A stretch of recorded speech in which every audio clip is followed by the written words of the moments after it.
तो साफ़ सफाई का मुद्दा, महंगाई का मुद्दा और साथ ही बिजली पानी का मुद्दा, ये सारे मुद्दे हैं जो झुग्गियों के जो लोग हैं उनके बड़े मुद्दे हैं। इसी पर चर्चा करने के लिए हमारे साथ तीन खास मेहमान जुड़ रहे हैं। शाजिया आलमी है, प्रवक्ता बीजेपी, शैली ओबेरॉय है, प्रवक्ता आम आदमी पार्टी, और अमिताभ तिवारी जी हैं, राजनीतिक विश्लेषक। आप तीनों का बहुत बहुत स्वागत है। शाजिया जी, शुरुआत आपसे करूंगा। जो आम आदमी पार्टी आरोप लगा रही है, कह रही है कि अगर बीजेपी सत्ता में आई तो झुग्गियां तोड़ दी जाएगी, और यही सबसे बड़ा प्लैंक जो है वो चल रहा है, और इसी को लेकर आम आदमी पार्टी और बीजेपी आमने सामने है। नमस्कार और आदाब आपको भी, सारे जो मेरे पैनलिस्ट हैं और जो दर्शक हैं।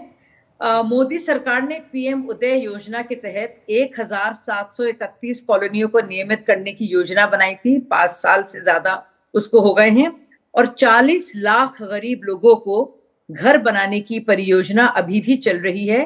इसके तहत 30,000 से ज्यादा जो शहरी योजना है घर बनाए जा चुके हैं, और ईडब्ल्यूएस के लिए भी 356 करोड़ की लागत से 3,000 से ज्यादा ईडब्ल्यूएस फ्लैट्स बनाए गए हैं। अब देखिए, कोई भी सरकार क्यों झुग्गी झोपड़ियां तोड़ेगी? मतलब ये तो बहुत ही ज्यादा अहमकाना बात होगी ना, कि कोई भी पार्टी अपने खिलाफ तो काम करेगी नहीं। तो आखिर ऐसा क्या हुआ है कि अरविंद केजरीवाल जी को और उनकी पार्टी को इतना बड़ा झूठ बोलने की, अफवाह फैलाने की और इस तरह से साजिश करने की जरूरत पड़ी है? भाई अंतर्यामी तो है नहीं, उन्हें तो पता नहीं कि क्या बीजेपी करेगी कि नहीं करेगी। अब बीजेपी कौन सा चेहरा ला रही है, क्या वो रमेश भिदूरी का है, कौन प्रत्याशी है कौन नहीं है, क्या बीजेपी आगे करेगी, ये सारी बातें केजरीवाल जी क्यों कर रहे हैं? मुझे लगता है वो इसलिए इस बात को कर रहे हैं क्योंकि वो जानते हैं कि उनकी राजनीतिक जमीन खिसक रही है। जो जो जो उन्होंने वादे बड़े बड़े करे थे जे क्लस्टर्स को लेकर, जो एक बहुत संख्या में है, आप वहां पे देखेंगे कि वहां गंदगी के अंबार पड़े हैं। साथ साथ आप देखिएगा, टैंकर माफिया से किसी को निजात मिली नहीं है, जल की व्यवस्था होने नहीं दी है, बुनियादी जो आयुष्मान योजना के तहत लोगों को फायदे मिल सकते थे वो योजना उन्होंने लागू करने नहीं दी है कि भाजपा को क्रेडिट ना मिले। तो एक बहुत ही नकारा और नकारात्मक राजनीति देखिए, और झुग्गी झोपड़ी वाले भी इसको लेकर काफी परेशान है। हमने कुछ झुग्गी वालों को हमने सुना भी था। शैली जी के पास चलते हैं। शैली जी, आखिर कोई भी पार्टी अपने पैरों पे कुल्हाड़ी क्यों मारेगी? क्यों बीजेपी झुग्गी तोड़ेगी जब वो जानती है कि उनके वोट जो है वो काफ़ी महत्वपूर्ण है? और वो ये भी कह रहे हैं कि जो समस्याएं हैं पिछले 10 साल में झुग्गी झोपड़ी वालों की, कोई हल नहीं हुई है। गंदगी हो, पीने के पानी की समस्या हो, बिजली की समस्या हो, ये सारी समस्याएं बनी हुई है। देखिए, बड़ी हैरानी की बात है कि एक सूट बूट वाली सरकार, जिन्होंने गरीबों के लिए कभी कुछ नहीं किया, और आज जब दिल्ली विधानसभा के चुनाव हैं, आज वही भारतीय जनता पार्टी के नेता उनके घर में जाकर सो रहे हैं। आज वही भारतीय जनता पार्टी के नेता उनके घर जाके खाना खा रहे हैं। आज वही नेता उनके बच्चों के साथ कैरम बोर्ड खेल रहे हैं।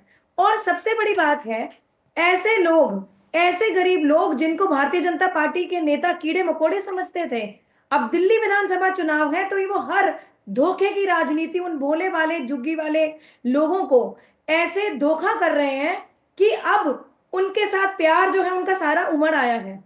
पिछले 10 साल में भारतीय जनता पार्टी ने गरीबों के लिए क्या किया, झुग्गी वालों के लिए क्या किया?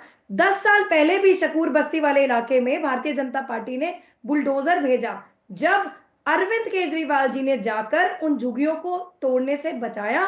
साथ ही उस अफरा तफरी में एक 6 साल की बच्ची की भी जान चली गई थी। और मैं आपको बताना चाहती हूँ, भारतीय जनता पार्टी को उन झुग्गी वालों से कोई प्यार नहीं है। भारतीय जनता पार्टी को उन झुग्गी वालों के वोट से प्यार है। भारतीय जनता पार्टी के नेताओं को, उनकी लीडरशिप को, उनकी जमीन से प्यार है। और क्या आप बोल रहे हैं, जहां झुग्गी वहां मकान, जहां झुग्गी वहां उनके दोस्तों का मकान। और ये झूठ की सरकार, साजिश की सरकार जो ये भारतीय जनता पार्टी वाले गरीब विरोधी सरकार चला रहे हैं, उन दोस्तों के लिए सारा प्यार उमड़ आया है। और मैं आपको बताना चाहती हूँ, 8 फरवरी निकलने दीजिए, और उनका जो अगले 5 साल का जो इरादा है वो उन सभी झुग्गियों को तोड़ने का इरादा है। और पिछले 10 सालों में भी हजारों झुग्गियां भारतीय जनता पार्टी तोड़ चुकी है। बेशक वो तुगलकाबाद हो, महरौली हो, नानकपुरा हो, संगम विहार हो, नजफगढ़ हो। और बात शाजिया जी यहाँ बात करती है कि आम आदमी पार्टी ने गरीबों के लिए कुछ नहीं किया।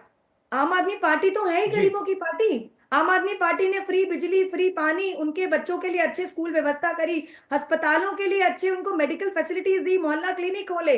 हर वो सुविधा, हर वो वेलफेयर स्कीम गरीबों के लिए आम आदमी पार्टी लेकर आई। जी शैली और जी। सबसे बड़े जो सबूत है वो है 27 दिसंबर 2024 का, जहां एलजी साहब ने, जो है भारतीय जनता पार्टी के एलजी साहब ने, जो जमीन का लैंड यूज चेंज कर दिया। और मिनट्स में आइटम नंबर 21 में आप देख सकते हैं, सबूत है बहुत बड़ा।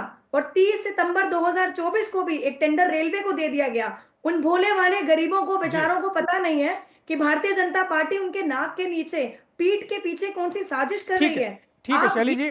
शैली जी, हमारे साथ अमिताभ जी हैं, राजनीतिक विश्लेषक। अमिताभ जी, आपने दोनों पक्षों को सुना।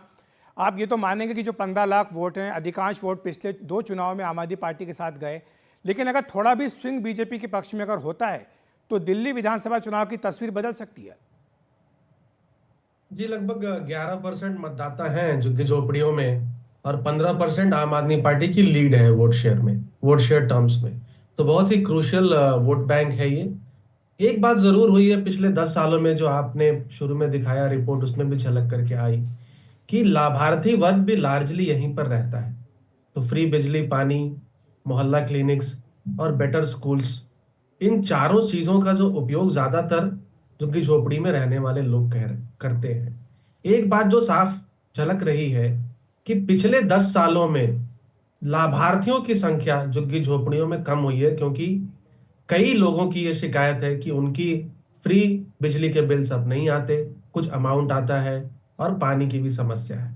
दूसरी क्यों न क्यों कि आम आदमी पार्टी अब एमसीडी में जीत करके चुनाव आई है, तो जो पहले गंदगी, सिविक इश्यूज, सीवरेज इश्यूज का ब्लेम बीजेपी पर जाता था, वो अब कहीं ना कहीं आम आदमी पार्टी पर खुद जा रहा है, और आम आदमी पार्टी इसको डिफ्लेक्ट नहीं कर सकती इस चुनाव में।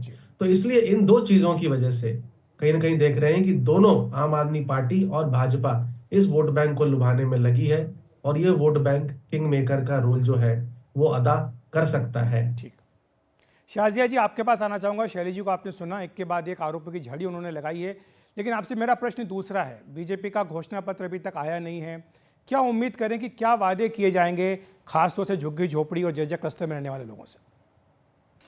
देखिए, हमें जहां तक बात है पीएम आवास योजना की, तो मुझे लगता है कि उसको, उसी काम को आगे बढ़ाया जाएगा। और जिस तरह से लगातार जहां झुग्गी, जहां मकान को लेकर जो हमारी परियोजना है वो कायम रहेगी और हम अपना लक्ष्य पूरा करेंगे। हमने देखा जिस तरह से कालका जी में जब ईडब्ल्यूएस घर बनाए गए, तो जानबूझकर वहां पे पानी का प्रबंधन नहीं किया गया, ताकि इस बात का डर था कि आम आदमी पार्टी को लगा कि भाजपा को क्रेडिट ना मिले। अच्छा, अब ये बात कर रही है एक और शगुफा, मतलब देखिए, तथ्यों से तो इंसान लड़ सकता है, झूठ से कितना कोई लड़ेगा।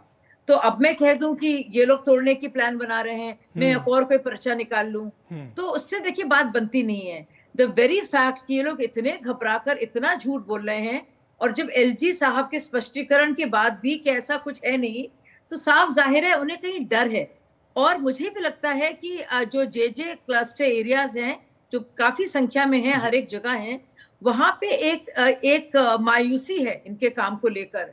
क्योंकि, और ये बात कर रहे हैं आम आदमी की, गरीबों की, जो इंसान कोरोना काल में, मतलब 6 मसाज चेयर्स, रिक्लाइनर्स, 4 करोड़ के पर्दे और टोटो टॉयलेट गोल्ड प्लेटेड की बात करे, और उसका वो भी कोरोना काल में, और जो फाइनेंशियल रूल्स 2019 के जो नियम हैं उसका उल्लंघन करके, क्योंकि 10 करोड़ से ज्यादा का अगर आप पैसा लेते हैं या बिल भेजते हैं तो वो कैबिनेट में जाता है और एलजी के पास जाता है। लेकिन चालाकी तो देखिए पूरे आईआरएस की, जो उन्होंने सीखा है, जो भी तिकड़मबाजी उससे, कि उन्होंने हमेशा 10 करोड़ से कम रखा।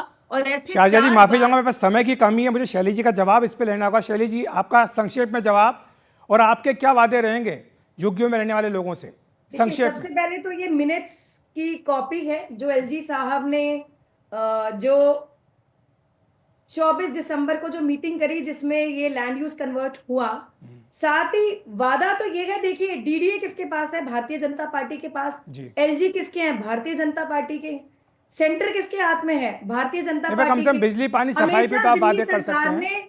जमीन का किसके पास है? मांगा की जो जल जमीन विभाग किसके पास है? दी जाए, ट्रांसपोर्ट विभाग किसके पास है? शिक्षा विभाग किसके पास है?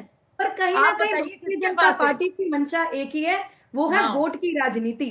जिस प्रकार पहले भी जो इलेक्टोरल स्कैम अभी चल रहा है इलेक्शन कमीशन में, जिसमें अरविंद केजरीवाल जी ने एक एप्लीकेशन लिखा है, तो उसी प्रकार अभी भी मोहिंदर गोयल वोट को हालांकि एडिशन, आप फेक वोट्स विधायक को बनाना, डिलीट करना, और अब बेचारे भोले भाले झुग्गी झोपड़ी वाले लोगों को गुमराह करना, उनके साथ गद्दारी करना। भारतीय जनता पार्टी को ये समझना होगा कि पिछले 10 साल कहां थे। पिछले 10 सालों में जी शैली जी, शैली जी मैं माफ़ी चाहूँगा, समय की कमी है, समय की कमी, मुझे ब्रेक लेना होगा। आपका शुक्रिया हमारे साथ जुड़ने के लिए। शाजिया जी, अमिताभ जी, आपका भी धन्यवाद हमारे साथ जुड़ने के लिए।